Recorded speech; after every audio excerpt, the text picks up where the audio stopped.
नमस्कार मित्रांनो, भावी शिक्षक आणि शिक्षकांनो, टिप्स फॉर टीईटी मध्ये मी अक्षय तुम्हा सर्वांचं स्वागत करतो।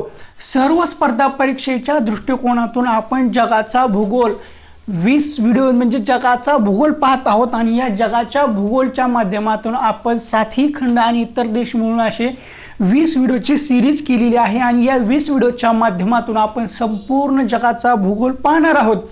आता या जगाच्या भूगोलमध्ये आतापर्यंत आपण इस्रायल, सौदी अरेबिया आणि मलेशिया या 3 देशाची सविस्तरपणे माहिती पाहिलेली आहे। ही माहिती तुम्ही आतापर्यंत अद्याप पाहिली नसेल तर पाहून घ्या। व्हिडिओच्या डिस्क्रिप्शन बॉक्समध्ये तुम्हाला लिंक मिळेल किंवा आय बटनवर क्लिक केल्यानंतर तुम्हाला ते व्हिडिओज मिळून जातील। आणि आता आपण आजच्या या व्हिडिओमध्ये जपान या देशाबद्दल माहिती पाहणार आहोत। आता हे जे काही व्हिडिओज आहेत हे काही नोट्स, पॉइंट्स, ऑब्जेक्टिव्ह आहेत, सर्व स्पर्धा परीक्षांसाठी उपयुक्त आहेत। त्यामुळे एक ना एक वर्ड, एक ना एक ऑब्जेक्टिव्ह, एक ना एक शब्द आतापर्यंत सर्व परीक्षांमध्ये पडलेला आहे आणि ह्याच्या पुढे सुद्धा पडेल। त्यामुळे एकदम सविस्तरपणे आपण पाहणार आहोत। त्या दृष्टिकोनातून तुम्ही एकदम काळजीपूर्वक ऐका आणि वाचा।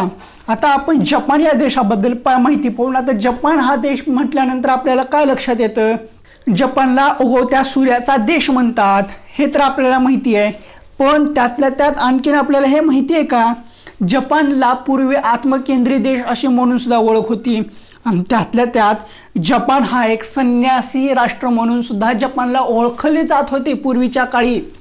मग आता त्या जपानबद्दल आपण आता सविस्तरपणे माहिती पाहू प्रश्न उत्तराच्या स्वरूपात। जपान हा कशांच्या स्वरूपातील लहान देश आहे? प्रश्न महत्त्वाचा आहे। जपान हा कशांच्या स्वरूपातील लहान देश आहे?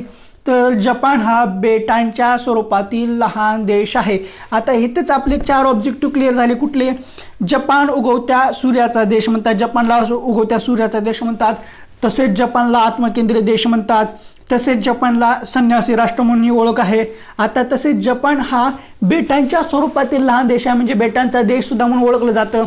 आता जपानला उगवत्या सूर्याचा देश म्हणतात, पण जपानला उगवत्या सूर्याचा देश का म्हणतात? तर अतिपूर्वेकडील स्थानामुळे जपानला उगवत्या सूर्याचा देश म्हणतात। सरळ सरळ तुम्हाला कोणीही प्रश्न विचारला की जपानला उगवत्या सूर्याचा देश का म्हणतात, याचं कारण सांग, तर सरळ एकदम पटकन सांगायला यायला पाहिजे की अतिपूर्वेकडील स्थानामुळे जपानला उगवत्या सूर्याचा देश म्हणतात। आता जपानच्या उत्तरेस काय आहे? तर जपानच्या उत्तरेस साखलिन बेट आहे। जपानच्या उत्तरेस काय आहे? तर जपानच्या उत्तरेस साखलिन बेट आहे। जपानच्या ईशान्येस काय आहे? तर जपानच्या ईशान्येस कुरिल बेटांची रांग आहे। प्रश्न असा सुद्धा असू शकेल की कुरिल बेटांची रांग कोठे आहे? तर जपानच्या ईशान्येस कुरिल बेटांची रांग आहे। आता जपानच्या पूर्वेस व दक्षिणेस काय आहे? जपानच्या पूर्वेस व दक्षिणेस पॅसिफिक महासागर आहे। जपानच्या उत्तरेस सखालिन बेट, जपानच्या ईशान्येस कुरिल बेटांची रांग। आता जपानच्या पूर्वेस व दक्षिणेस काय आहे? तर पॅसिफिक महासागर आहे। आता जपानच्या वायव्येस काय आहे? तर जपानच्या वायव्येस जपानचा समुद्र आहे। जपानचा समुद्र कुठे आहे? तर जपानचा समुद्र जपानच्या वायव्येस आहे। जपानमधील प्रमुख 4 बेटे कोणती? आता जपानमधील प्रमुख 4 बेटे कुठली? तर होक्काइडो नाव थोडंसं अवघड आहे। आता जपानी लोक तिकडले नाव, मग बेटांची सुद्धा नावं थोडेसे अवघडच असणार। जपानमधील प्रमुख 4 बेटांची नावं होक्काइडो, होन्शू, शिकोकू आणि क्युशू। आता हा जो होन्शू आहे हा एक प्रकारचा देव आहे, जो की इजिप्त मायथॉलॉजी आहे त्याच्यामध्ये होन्शू नावाचा एक देव आहे। तो काही कारणास्तव देवांची जी संघटना असते त्याच्यामधून त्याला बाहेर काढलेलं असतं। आता मार्वल स्टुडिओ जो आहे, म्हणजे जे मार्वलचे मूवीज येतात, आता मार्वलचे जे मूवीज येतात त्याचे डिझनी प्लस हॉटस्टारवर एक सिरीज आली होती, कुठली? मूनलाइट। मग आता या मूनलाइटमध्ये होन्शू या देवाचा उल्लेख आलेला आहे। मग आता जो होन्शू हा देव असतो तो मग काय करतो किंवा कशामुळे त्याला बाहेर काढलेलं जातं? मग तो रात्री येऊन काय करतो? तर त्या सिरीजचं नावच होतं मूनलाइट। मग तो रात्री येऊन जे काही वाईट घडतं, मग ते वाईट घडणाऱ्यांना अद्दल घडवत असतो, त्याच्या संदर्भात थोडंसं आहे आणि त्याच्यामध्ये थोडंसं एक मेंटल डिसऑर्डर असते एका व्यक्तीला, मग त्याच्यामध्ये वेगवेगळे डिसऑर्डर असतात, त्याला कुठले कुठले डिसऑर्डर असतात त्याच्या संबंधित सुद्धा ती सिरीज आहे. मग आता होन्शू इथं उल्लेख आला म्हणून मी तुम्हाला इतका रेफरन्स दिला. होन्शू हा एक इजिप्त मायथॉलॉजीमधला एक देव आहे. आणि आता जपानमधील प्रमुख 4 बेटं कुठली? होक्काइडो, होन्शू, शिकोकू आणि क्युशू. आता फुजियामा हे काय आहे? आता सरळ सरळ तुम्हाला येऊन कोणीही विचारलं हे फुजियामा काय आहे रे, तर आपण एकदम म्हणणार आहे फुजियामा फुजियामा काय, कळणार नाही ना. तर फुजियामा हे जपानमधील ज्वालामुखीय शिखर आहे. फुजियामा हे जपानमधील ज्वालामुखीय शिखर आहे व त्याची उंची 3776 मीटर आहे. आता लक्षात आलं फुजियामा काय आहे? तर फुजियामा हे जपानमधील ज्वालामुखीय शिखर आहे व त्याची उंची 3776 मीटर आहे. शिनोने इशिकारी टोने हे काय आहेत? आता जपनीज नाव आहे, थोडीशी अवघडच असणार. शिनोने इशिकारी टोने हे काय आहेत? तर शिनोने इशिकारी टोने हे जपानमधील नद्या आहेत व त्या लांबीने मोठ्या आहेत. लक्षात घ्या, शिनोने इशिकारी टोने हे जपानमधील नद्या आहेत व त्या लांबीने मोठ्या आहेत. जपानमधील गोड्या पाण्याचे सर्वात मोठे सरोवर कोणते? जपानमधील गोड्या पाण्याचे सर्वात मोठे सरोवर कोणते? तर जपानमधील गोड्या पाण्याचे सर्वात मोठे सरोवर हे होन्शू बेटावरील बिवा. होन्शू बेटावरील बिवा हे जपानमधील गोड्या पाण्याचे सर्वात मोठे. तर जपानच्या पूर्व किनारपट्टीला कोणत्या चक्रीवादळाचा तडाखा बसतो? जपानच्या पूर्व किनारपट्टीला कोणत्या चक्रीवादळाचा तडाखा बसतो? तर टायफून या चक्रीवादळाचा तडाखा बसतो. जपानच्या पूर्व किनारपट्टीला कोणत्या चक्रीवादळाचा तडाखा बसतो? तर टायफून या चक्रीवादळाचा तडाखा बसतो. जपानमधील ओक, मेपल, एल्म ही झाडे हिवाळ्यात कोणत्या रंगात नटलेली असतात? तर तांबड्या, पिवळ्या, किरमिजी रंगात नटलेली असतात. Salmon, cod, herring, tuna, bonito, sardine हे काय आहेत व कोठे आढळतात? आता आपल्याला एकदम salmon, cod, herring, tuna, bonito, sardine हे काय आहेत असं विचारलं तर एकदम लक्षात येणार नाही, कारण आपण अभ्यास केलेला नसतो. तर एक गोष्ट लक्षात घ्या, हे जे काही salmon, cod, herring, tuna, bonito, sardine आहेत हे माशांचे प्रकार असून ते जपानमध्ये आढळतात. प्रत्येक देशामध्ये आढळणारे माशाचे प्रकार वेगवेगळे आहेत. जपानमध्ये महत्त्वाच्या कोळशाच्या खाणी आहेत व त्या कोठे आहेत? साधा सरळ प्रश्न. जपानमध्ये महत्त्वाच्या कोळशाच्या खाणी आहेत व त्या कोठे आहेत? तर होक्काइडो व क्युशू बेटांत आहेत. जपानमध्ये महत्त्वाच्या कोळशाच्या खाणी होक्काइडो व क्युशू बेटात आहे. कोबे, ओसाका, टोकियो, याकोहामा हे काय आहेत? कोबे, ओसाका, टोकियो, याकोहामा हे काय आहेत? तर हे जपानमधील महत्त्वाची बंदरे आहेत.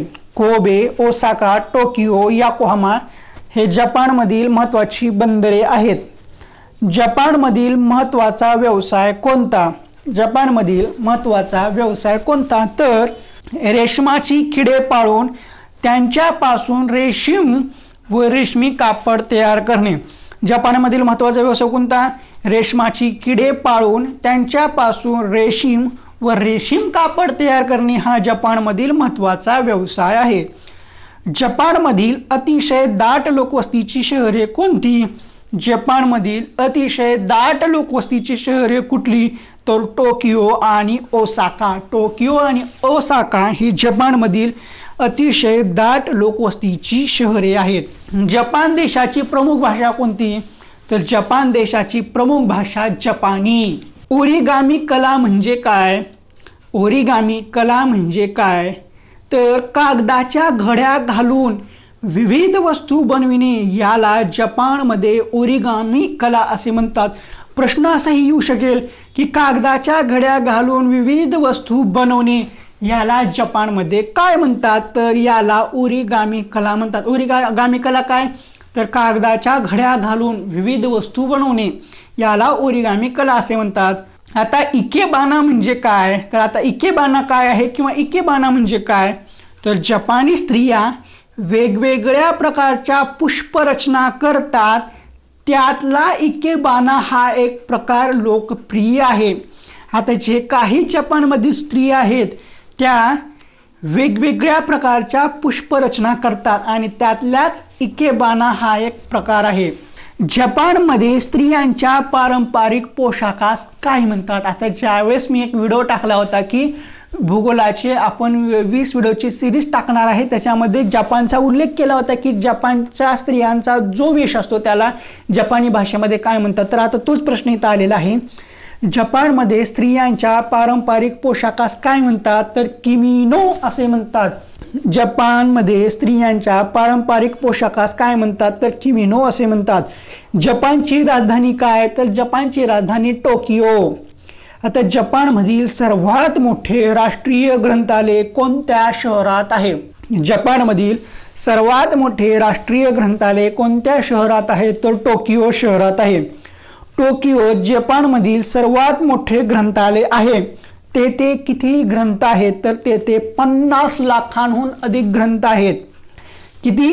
50 लाखांहून अधिक ग्रंथ आहेत। कोठे? जपानमध्ये सर्वात मोठे राष्ट्रीय ग्रंथालय आहे ते कोणत्या शहरात? टोकियो। आणि तेथे किती ग्रंथ आहेत? 50 लाखांहून अधिक।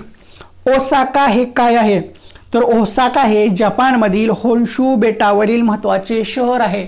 ओसाका हे जपानमधील होन्शू बेटावरील महत्त्वाचे शहर आहे। हिरोशिमा कोठे वसलेले आहे?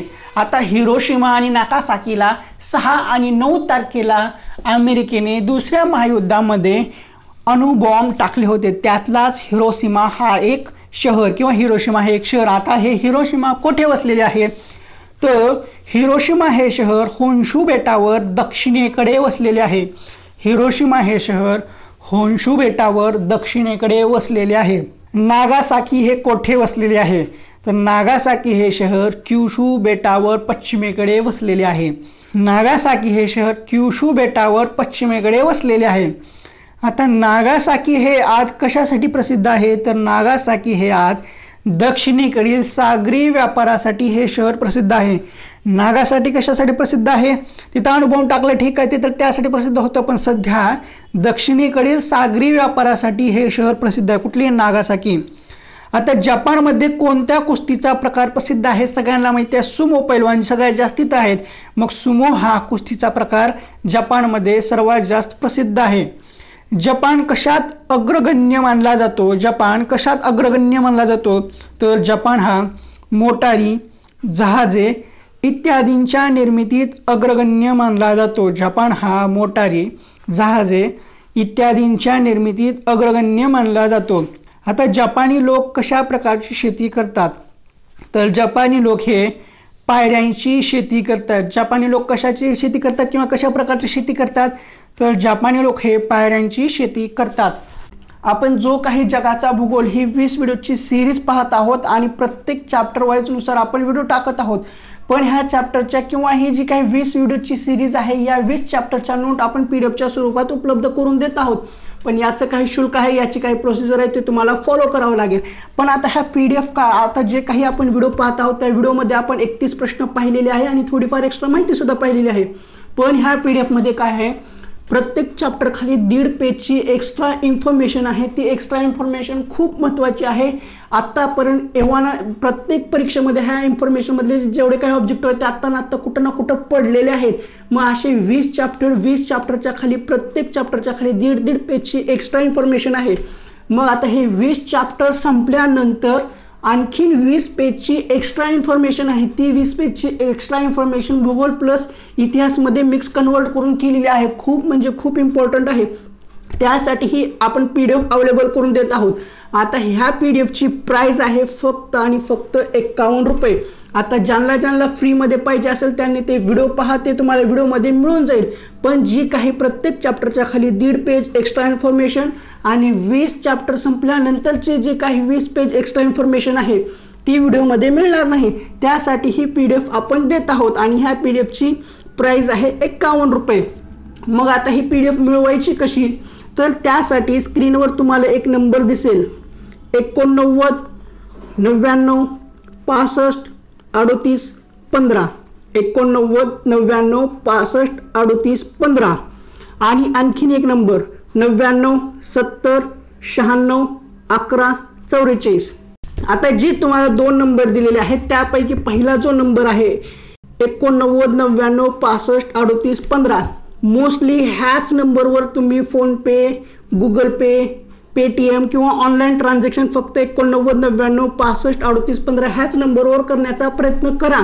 आणि जर ह्या नंबरवर नाही झाला तर जर दुसरा नंबर दिलेला आहे 99 70 96 11 44 ह्या नंबरवर करा.